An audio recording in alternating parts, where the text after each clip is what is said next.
It's Monday, which means it's time for Realty Rant with Vince Arcuri minus Victoria McGuire today. On a little vacation with her husband. Marv, good job taking her out on a little hiatus. Well, we still got to talk about the Realty Rant, which is a segment that breaks down Tampa Bay's real estate world. And just last week, we were talking about how technology has impacted real estate. So many people log on to search for their first home before they even contact a realtor.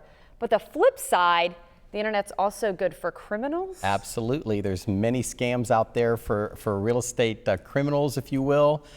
We go through daily. We're always trying to protect our clients and their finances. And there's a lot of things that consumers need to be aware of. And a couple of them that we wanted to highlight today are open houses.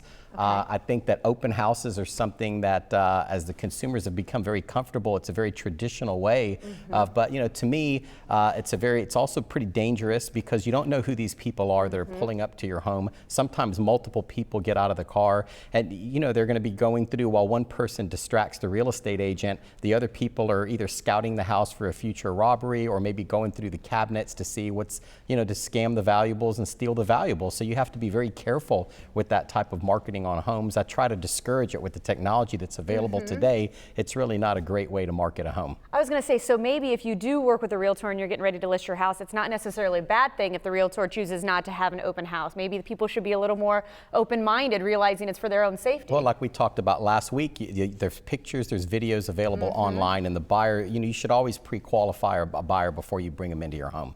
And so that's a way to protect it. So that's the open house side of thing. And you also brought up the financial. I mean, that's where we see a huge impact in the criminal world, trying to wire money and they try to get their hands on it. Well, how can you protect yourself? Well, one of the biggest things I advise people is whenever you're doing a real estate transaction, never email your wiring instructions. If your real estate agent is asking for wiring instructions, keep in mind that hackers hack into real estate agents' email accounts, and they're able to look at the entire transaction because most of these contracts are emailed back and forth, and we're communicating with the closing agent and the lender. So it's very easy once somebody's hacked into the real estate agent's account to ask for specific wiring instructions, and that's rampant in the real estate industry. So always call or give in person the people for the wiring instruction purposes, because that is a big scam going on in the real estate industry now. What about email scams? I mean, I think I've even gotten a few like spam emails that weren't necessarily even from a realtor. I mean, how can you kind of protect yourself when it comes to that? Or even like, Craigslist. I mean, there's just so many things that the internet now encompasses that we want to protect ourselves. Well, there's two of them.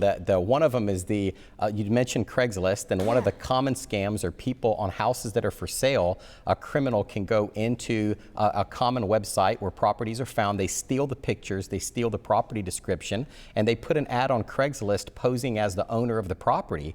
And then when the particular buyer or the potential tenant calls them, they tell them, hey, there's tons of people that want it. Go ahead and wire me your first and last month's deposit. And meanwhile, it's an offshore account and the money's just gone.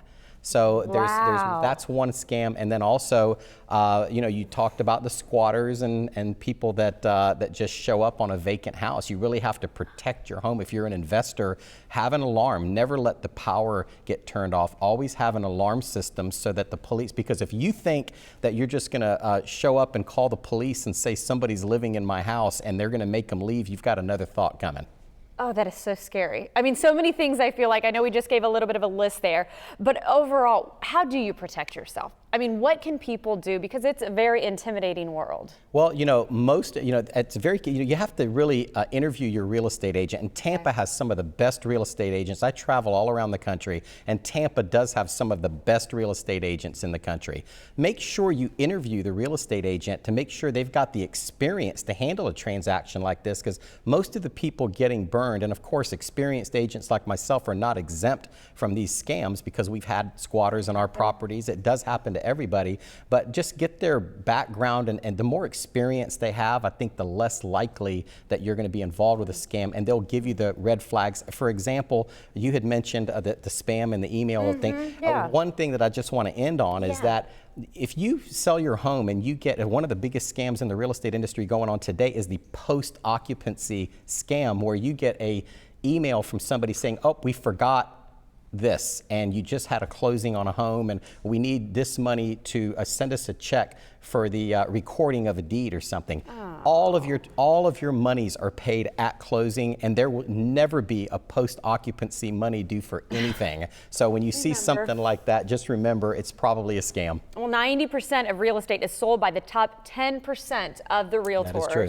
So do your due diligence, because experienced agents like yourself, Vince, they can really help you navigate the waters. And as always, if you want more information on everything that Vince just touched on, well, check out his website, realtyrant.com.